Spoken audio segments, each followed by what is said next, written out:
When you use your Sears card, it's easy to get what you want with their great leasing options. No credit required on qualifying purchases of $199 or more. Payments as low as $8.96 a week. Ask your store associate for leasing details. Your local owners don't work for Sears. They own the store and work for you. Sears, hometown in Beaver Dam, where you'll be treated like family. Exclusions apply. See store for details. Here's a look at your weatherology forecast. Partial sunshine develops here this afternoon with a high in the low 20s. Winds out of the southwest around 5 to 10 miles per hour. Tonight mostly cloudy, although near 7 above, and southwest winds around 5 to 10. By Friday, a slight chance for some snow showers here late, mostly cloudy skies, a high around 27, with winds out of the south around 5 to 10. I'm meteorologist Jennifer Wojcicki on your hometown station AM 1430 WBEV. Currently, it's 16. Warm up with a great meal at File Supper Club. This is Terry File inviting you to come and enjoy our February specials. Be sure to try our Shrimp Dijon, jumbo shrimp baked in an herb-infused butter white wine sauce. Our pub menu features a barbecued grilled chicken melt. It's grilled chicken breast with Swiss and cheddar cheese and a crispy sourdough panini. Enjoy a 1969 classic, the Sloe Gin Fizz. Sloe gin and lemon served on the rocks with a splash of lemon lime soda. Top your meal off with our featured ice cream drink, the Raspberry Truffle, white cream to Coke and raspberry syrup blended with hand-dipped ice cream. Stop by for our featured beer on tap, Johnny Blood Red Ale from Titletown Brewing, named after the Green Bay Packer legend Johnny Blood McNally. Go online to filesupperclub.com and be sure to like and follow us on Facebook. File Supper Club, Highway 73, south of Randolph, a family tradition for over 49 years. Do you love pets and pasta? Frosty's Foster's Animal Rescue of Beaver Dam is having a dine-out night with Benvenitos of Beaver Dam. Come enjoy a meal at Benvenitos on Tuesday, March 19th, between 11 a.m. to 10 p.m.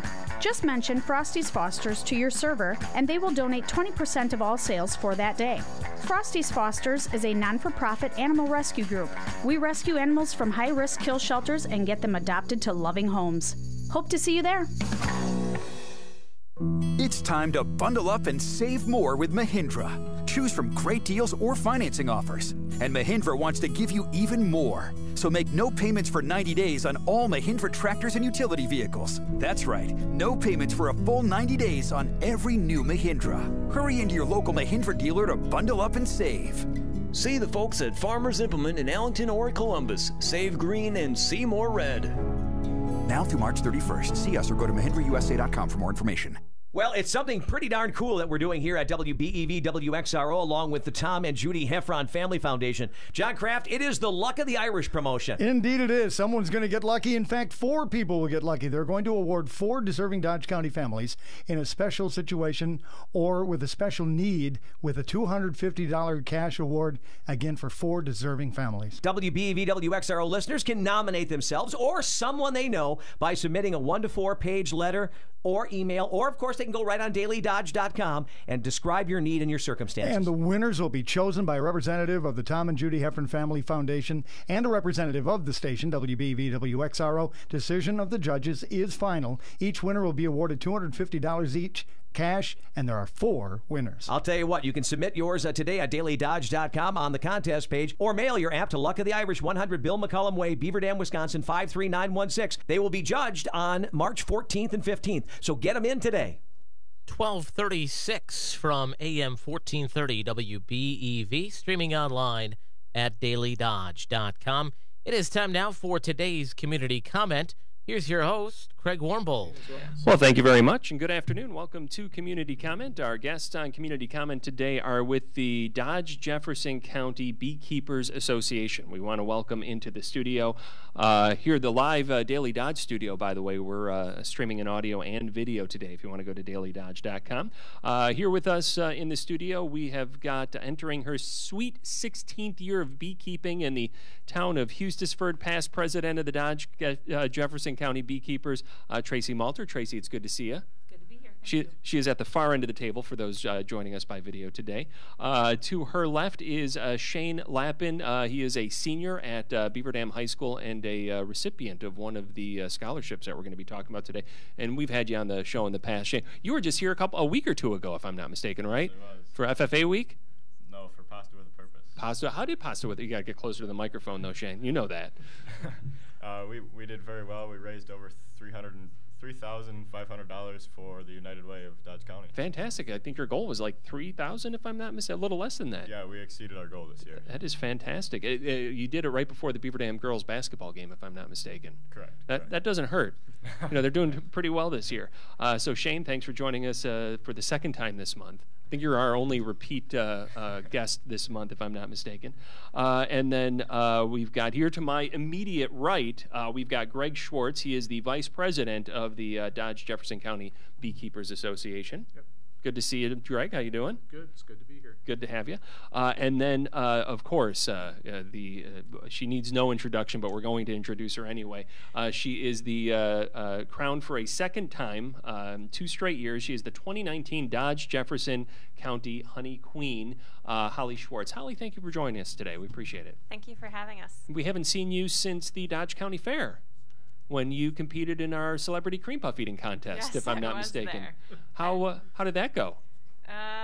I was in the wrong heat. The other girls, they'd won 2 or 3 times before. Oh no! So you're saying now this year we need to put you in with a more even-keeled group of girls? Is that what you're saying? That'd be nice. All right, because usually that's kind of a long round. I mean, it's one of the longer ones. I mean, you don't want to go up against a sheriff. He eats it in like 30 seconds. I think your round clocked in at like 2 minutes, if I'm not mistaken. Ooh, if I recall, maybe just over a minute now that I think about it. I was the second fastest person by the time that my round went. Dad, do you remember how that all played out?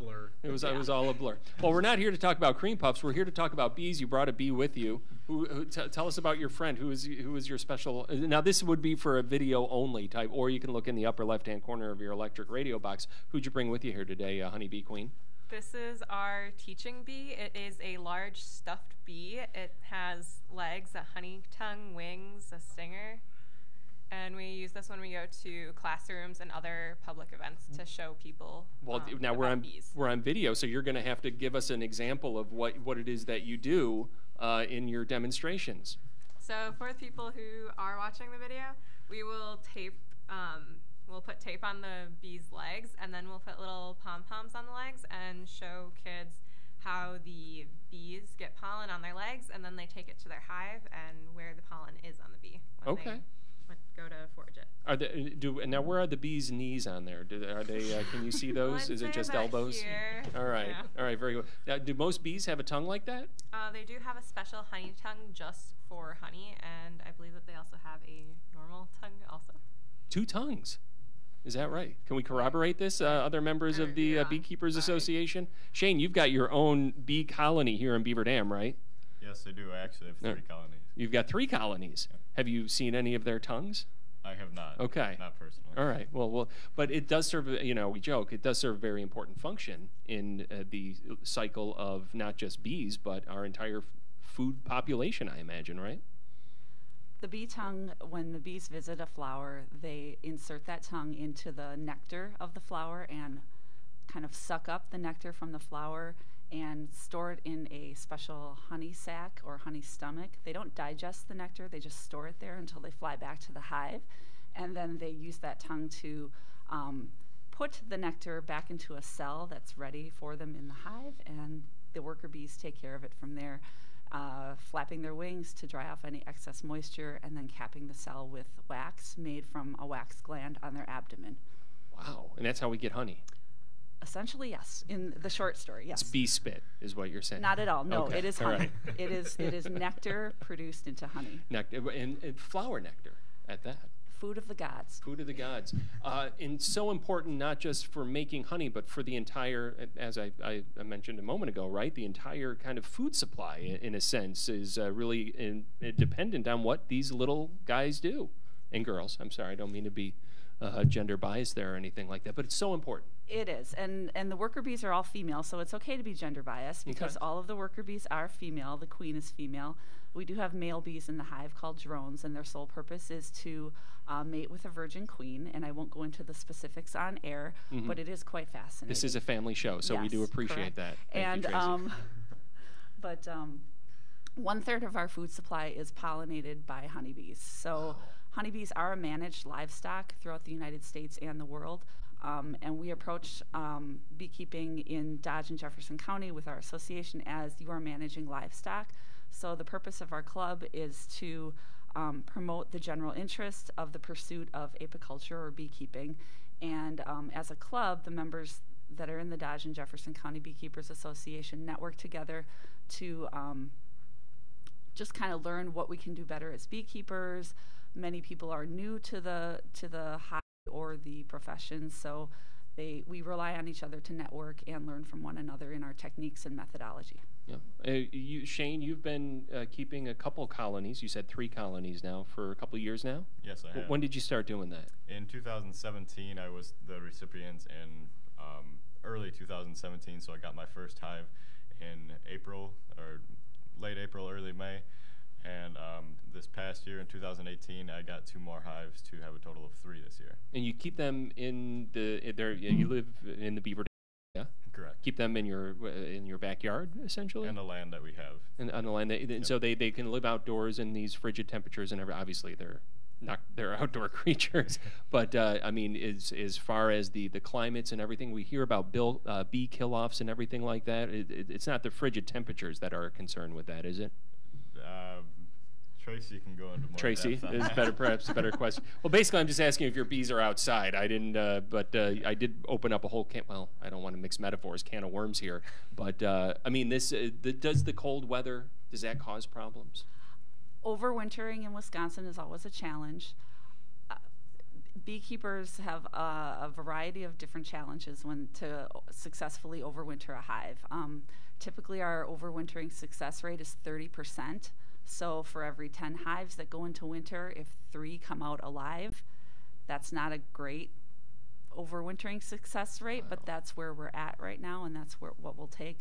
Winter, if you insulate your hives correctly and watch the moisture so that the moisture doesn't kill the bees, and they have enough food, they're free from diseases or pests such as the Varroa mite, which beekeepers try to treat throughout the season through integrated pest management strategies.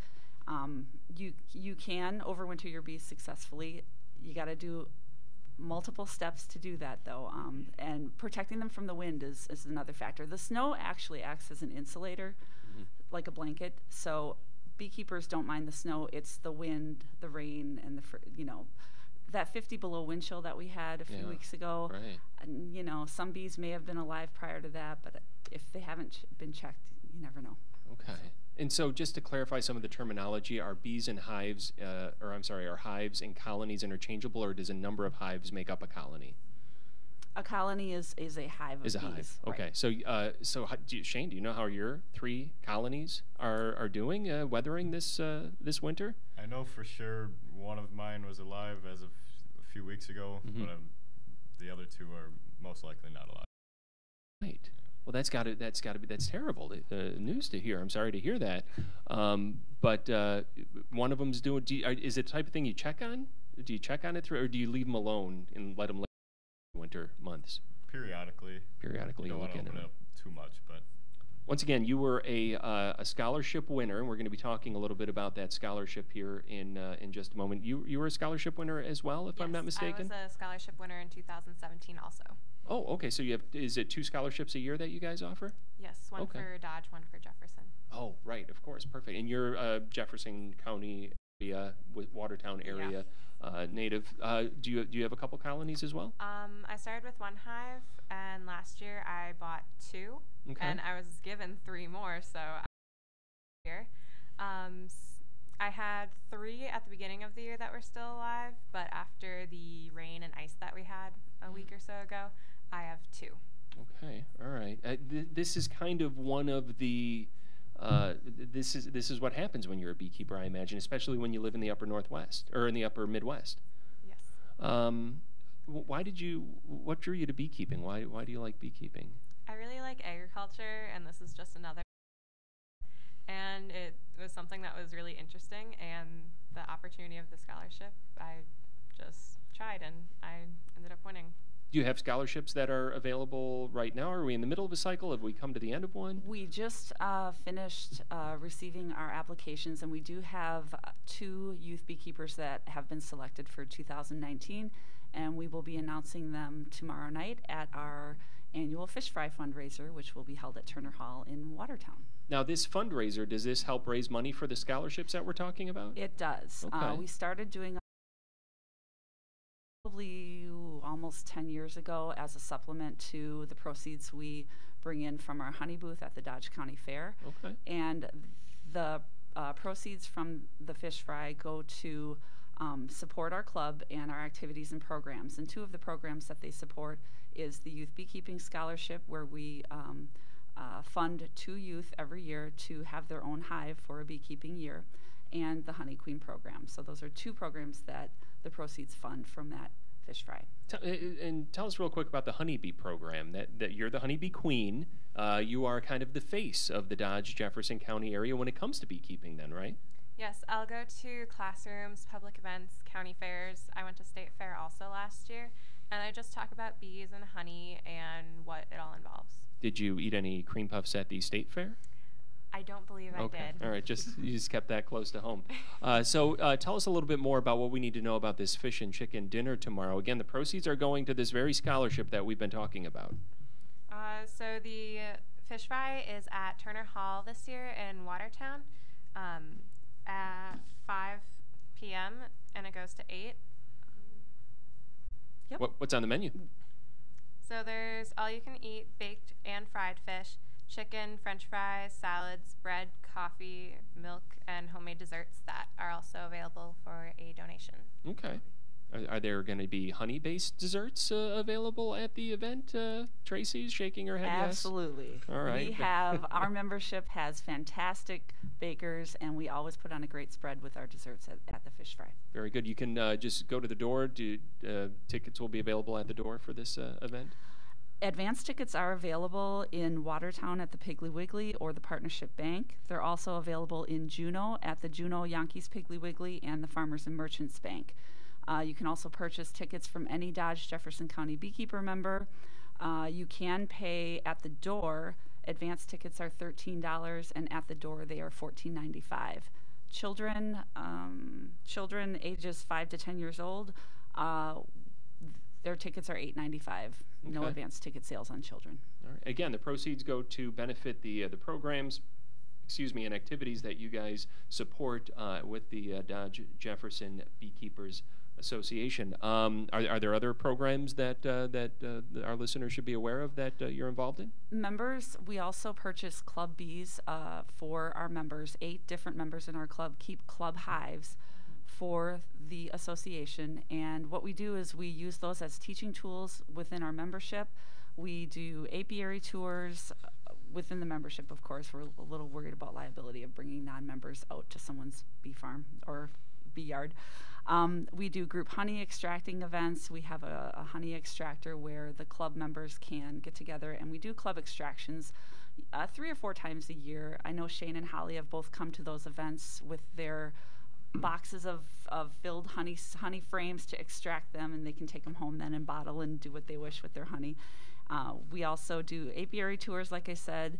We donate to different organizations. Every year we donate to the Dodge County 5K Run. We donate honey sticks to them. We have donated pollinator plant ID signs with the Dodge County Master Gardeners. So we donate as well as teach each other and use those funds to reach out to the community. So there's an educational aspect to this as well. You mentioned mites earlier.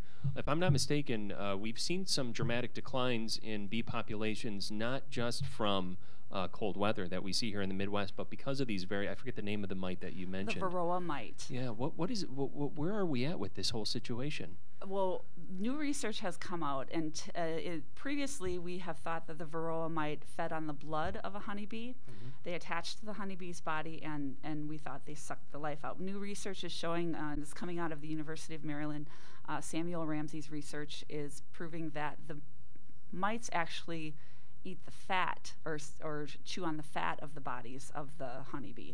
So that might be a game changer in how we approach pest management within hives. More to come. The number one problems in this order with keeping honeybees alive are the Varroa mite, pesticides in our environment and in our crops, and adequate forage for our bees. So those are the top 3 challenges bees have in staying alive. So the Varroa mite, the beekeeper has to deal with annually, and there's different pest management strategies that you can apply towards your colonies to keep them healthy and mite-free. Sampling, in our club we stress sampling your hives for the number of mites, and once it gets over a certain threshold, you then have to have a plan for how you're going to treat those colonies with a mite management plan. Every time when we have our youth beekeepers receive their new hives, they do get a special jar with a mesh screen on to take samples of their bees. A simple mite sample consists of powdered sugar, a cup full of bees from the brood frame, and you put those bees in the jar, you shake the sugar out onto a sheet of paper, the mites fall off with that powdered sugar, and then the beekeeper can count the number of mites, and from that sample determine how many mites might be in that colony and where to treat from there. Wow. So you can, with the human eye, you could visually see these mites. Oh, yeah. They're not so small. Yeah. Do we know what kind of numbers we've seen in declines of populations because of these mites? I don't know those numbers. Off the top of your head, I didn't really mean to throw that out at you, but it's had an impact. But it has an impact populations. economically on the price of packaged bees. When we first started 16 years ago, my mom and I first started beekeeping. A 2-pound package of bees cost about $50. Today, kids, what does the package of bees cost for a 2-pound package? I saw $110. And this is a bag of live bees? Box. A box of you buy. Oh, right. Okay. Yeah. You did say bag though. I'm not crazy, right? No, you said box. Package. Box of bees. Package of bees. Okay. And that's how you purchase bees. You purchase bees by the box full. Do you transfer them into anything?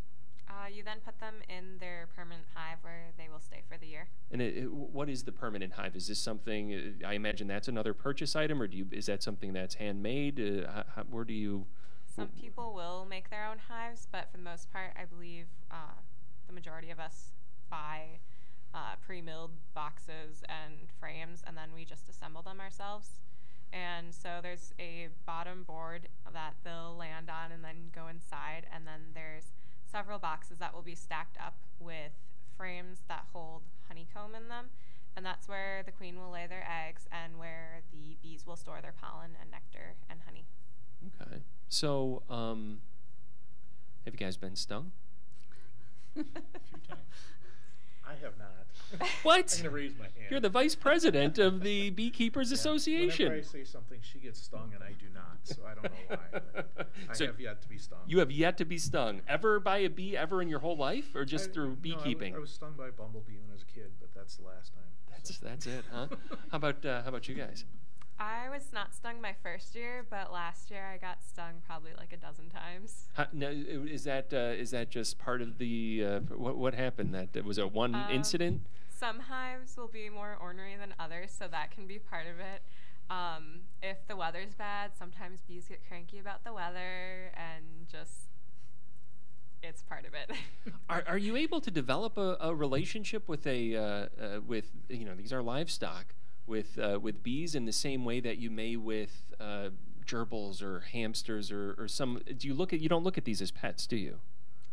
I also raise rabbits and other animals, and so I don't really look at animals quite as pets as much anymore. Mm-hmm.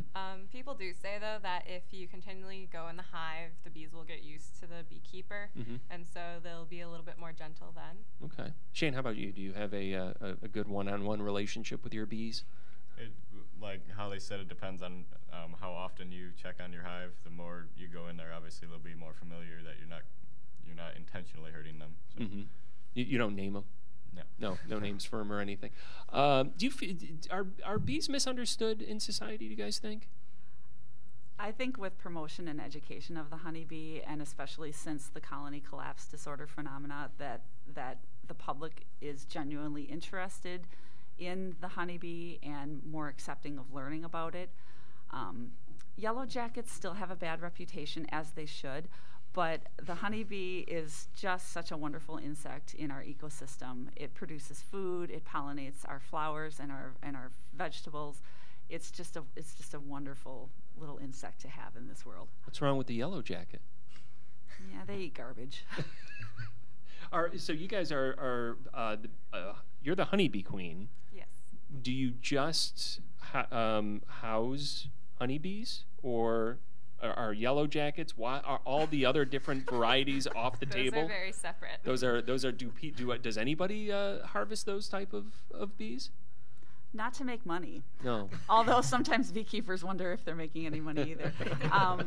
But I mean, orchard bees, mason bees, you know. But the honeybee is a managed pollinator, and if there was a way to make some money off of a bumblebee, I'm sure we would have figured that out by now. Mm-hmm.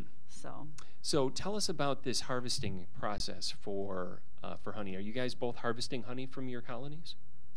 Yes. That's part of it. I mean, why do it if you're not going to do it? How often do you harvest honey? The maximum would usually be 2 times a year, but typically once, depending on how strong the hive is over the season and how readily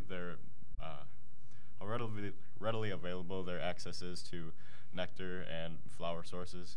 So it's usually around August if you have a pretty decent supply of nectar and pollen. And do you want me to get into the process, or? Yeah, I kind of do. Yeah. Okay. So during that time, you go through your hive and check to see how many frames you have in the hive that have capped honey. Capped honey is the honey with the wax capping over the top that the bees have brought down to a certain moisture level. And so those capped hives you then take out of the hive and put them into a separate super box. You take them out very carefully, I assume, right? Correct. Okay, because I mean, this is an active beehive that we're talking about right now, and you're wearing a full beehive outfit. What would that be called? Like a suit, beekeeper suit. Beekeeper suit, PPE. So you're pulling this out. Yep. Bees are not happy about it, I'm sure. That's their hard work. They're not necessarily happy. So we use a smoke. We smoke the hive, which covers up the queen's pheromones, helping them to be less angry about when we're working with the hive. And then you've got the what did you call it? Slat out the frame. The frame. You take the frame out. Then what do you do? We put them into a separate box and cover the box on the top and bottom to make sure the bees don't get in and follow us to where we're going to be doing the extraction. And then we bring it to our extraction site. Usually, a lot of members use the club extraction. So we take a heated knife and cut off all the brood cappings. The brood cappings? The honey cap, that wax cap that's on top of the yes, comb. Right. The one that's the waxy buildup in their glands that Tracy was telling us about earlier. Not an edible portion of the honey process. The caps. You can chew caps. Sure. It's just you like could chew them. You can chew the wax cappings. Okay. It's like chewing gum. All right. Okay. Yeah. But it's not the sweet part that gives honey. It's what we know honey as. The honey is in the cell, and so Shane is talking about cutting that cell, skimming with a hot knife, skimming the wax cappings off, so that you expose the honey underneath that cap, and then it just drips out. And then once that honey is exposed and able to come out of the cell, we put it into a drum with slots in it to put the frames. And then as it's with circular motion from inside the drum, the honey is drawn out by a centrifugal force, and then flows out the bottom of the drum. How much honey would you say one colony produces? Is there an average? How much honey did you produce? A strong colony could produce up to 100 pounds. Wow. Of honey. It's great even to get 75 pounds. It depends on the honey flow during that time and how strong your colony is to go and get that nectar from what's blooming around them. How many pounds? My first year from my first hive, I got around 50 or 60 pounds. Okay. Now, and what do you do with it? You personally, I mean, do you keep a little bit for yourself and then? I keep a little bit to myself, and then I bottle it and sell it to family and friends. Okay, so when we go to the Dodge County Fair and we walk past the Dodge Jefferson Beekeepers Association facility that you guys have there, that building, that's all stuff that's grown locally. Members just like yourselves are the ones that are putting that honey out there. Correct. That is honey from club hives that our members keep throughout the year, and when we extract, that honey is bottled specifically for the Dodge County Fair and other fundraisers such as our fish fry tomorrow night. So. Okay, all right. Yeah, that fish fry again is at Turner Hall from 5 to 8 p.m. Holly, how about you? How did your harvest turn out most recently? Or your first year? My first year, I probably got like 45 pounds. This past year, I'm going to say, well, I got 60 for my first harvest, and then the second harvest last year, I think I got 120. Okay. Well, what's your favorite use of the honey that you guys produce? And does it taste sweeter when you make it yourself? Or, well, you don't make it yourself, but you harvest it yourself. Some people will say certain flavors of honey, the flavors being the bees go to certain plants during different times of the year. Some people say those are sweeter than others. I like making granola bars and granola with my honey. Okay. I do that a lot. How about you, Dad? I eat anything she makes. She makes a lot of stuff with honey, from breads to baked goods to our dinners sometimes. So, absolutely. What would you say to folks out there that are thinking about, hey, you know, I think I could do something like this? Does your club take? Are you looking for new members? Yeah, we are always welcome. Anyone is welcome to come to our meetings. Our association meets every second Sunday of the month at St. Michael's Church Hall, located just outside of Eustis Ford on Gray Road. Folks can visit our website, dodge-jeffersonbeekeepers.com, to find out when the next meeting is. We typically have these meetings, like I said, every second Sunday of the month. We start with a potluck dinner at 1 o'clock in the afternoon, followed by a 2 o'clock meeting and presentation. We try to do a presentation every time we meet as well. On the days we don't meet at that church location, we may be meeting out at someone's bee yard or at another designated site that we post in our announcements. Right. We're talking to the Dodge Jefferson County Beekeepers here on AM 1430 WBEV, Beaver Dam, a Good Karma Brands radio station. And you've got your all-you-can-eat fish and chicken dinner. It's tomorrow, March 1st, 5 to 8 p.m. Again, that's at Turner Hall on South 4th Street in Watertown. Why don't you, and maybe we'll start with Greg over. We haven't heard a lot from you, Greg, today. Why don't you tell our listeners why they should make it a point to either check out the chicken dinner or become a member of the Beekeepers group? I talk to a lot of people that are interested in bees, and the first thing I always tell them is find a club. Whether it's our club or one of the other clubs in whatever county or state you happen to live in, find a club, because there's a wealth of information. It's really helpful, and it'll help you get past some of the difficult times with bees, because there are some things that are difficult to do and understand what you're doing right and wrong. One of the reasons, again, just to get all that information from people who've been doing it for years. The reason to come out to the chicken and the fish fry is that it helps support us. I mean, we support the communities, we support all the farmers in the area with the bees, and that helps feed you guys too. So that's really important. We'll also have local honey there for sale as well. So if you're interested in getting some of that, that's always helpful to come and support us that way. Excellent. Shane, well, why don't we put that question to you? We've got the fish and chicken dinner tomorrow, all you can eat, opportunities for scholarships through the Dodge Jefferson Beekeepers Association. Why should our listeners keep those opportunities in mind? These opportunities are incredible, that a lot of people couldn't start on their own. So these scholarships offer a great way for young members all the way through high school to become familiar with a new facet in agriculture and become very knowledgeable and able to teach other people about this very interesting aspect. Excellent, very good. Tracy, your final thoughts today. Final thoughts is we are so lucky and so fortunate to have a very supportive community. Whether people are not, if they're not beekeeping, they want to know how they can help the bees. They can plant flowers, they can buy local honey, they can get to know their beekeeper. Beekeepers are a supportive community with one another, and we just love having that reciprocal relationship with our supporters and other beekeepers. Excellent. And we wrap things up with the Dodge Jefferson Honeybee Queen herself, Holly Schwartz. Holly, tell our listeners why they should make it a point to check out the all-you-can-eat fish and chicken dinner tomorrow at Turner Hall, sign up for the scholarships, or just maybe look into the club as a possible resource for them. Well, there's going to be some delicious food. You can talk to the beekeepers, get information about the bees. It's going to be fun, delicious, and it's going to help a local club. Excellent. Can we count you in for the Celebrity Cream Puff Eating Contest again here in August of 2019? I'll be looking forward to it. Excellent. Very good. Very good. I want to thank all you guys very much for joining me on the program today. Thank you. Once again, with the Dodge Jefferson County Beekeepers, we want to thank our guests for joining us on the program today. Greg Schwartz is the vice president of the group. Tracy Malter is in her 16th year of beekeeping and is a past president of the Dodge Jefferson County Beekeepers.